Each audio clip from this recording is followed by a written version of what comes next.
नमस्कार साथियों, कैसे हो आप सभी। स्वागत करते हैं आपका हमारे इस यूट्यूब चैनल में।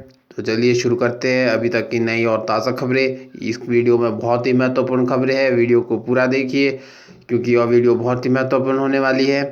तो आपको बता दें, कॉलेजों में बुखार, खांसी, जुकाम वाले विद्यार्थियों की अलग कमरों में होगी परीक्षाएँ। जी आपको बता दें कि हिमाचल प्रदेश में जुलाई से शुरू होने जा रही कॉलेज परीक्षाओं में बुखार, खांसी, जुकाम के लक्षण वाले विद्यार्थियों की अलग कमरों में बिठाकर परीक्षाएं ली जाएंगी। उच्च शिक्षा निदेशालय ने कोरोना संक्रमण से बचाव की एसओपी का पालन करने के निर्देश दिए हैं।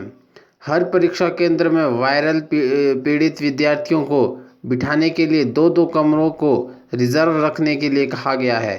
अगले सप्ताह से अंतिम वर्ष की परीक्षाओं के लिए कॉलेजों में सीटिंग प्लान बनाने का काम शुरू होगा।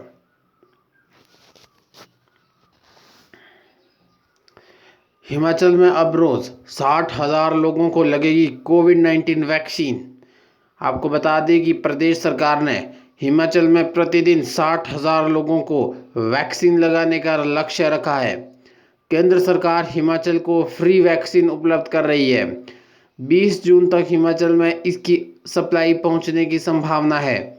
21 जून से यह कार्यक्रम शुरू हो जाएगा। अस्पतालों, प्राथमिक स्वास्थ्य केंद्रों के अलावा अब स्कूलों, कॉलेजों, दफ्तरों और पंचायत घरों में वैक्सीन सेंटर बनाए जाएंगे।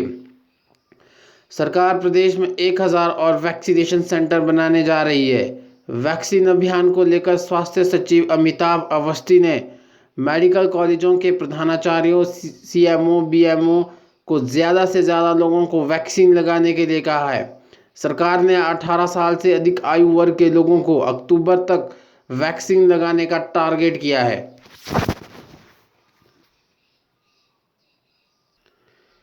इसी के साथ आपको बता दें कि हिमाचल प्रदेश में 386 वन रक्षकों की भर्ती प्रक्रिया शुरू। जानिए ऑनलाइन आवेदन की अंतिम तिथि। कोविड के चलते लगातार टल रही वन रक्षक भर्ती की प्रक्रिया शनिवार को शुरू हो गई है। वन विभाग व वन विकास निगम में कुल 386 पदों को भरने के लिए पीसीसीए ऑफ की ओर से सभी वन मंडलों को भर्ती के लिए आवेदन मांगने की प्रक्रिया शुरू करने के निर्देश जारी कर दिए गए हैं। 6 जुलाई से 19 अगस्त तक सिर्फ ऑनलाइन आवेदन ही लिए जाएंगे। वन मुख्यालय की ओर से जारी आदेश के अनुसार विभाग में 311 वन रक्षक की भर्ती के लिए 5 जुलाई को संबंधित जिले के मुख्य वन अरण्यपाल या वन अरण्यपाल प्रक्रिया और चयन के मापदंड के संबंध में विज्ञापन जारी होंगे।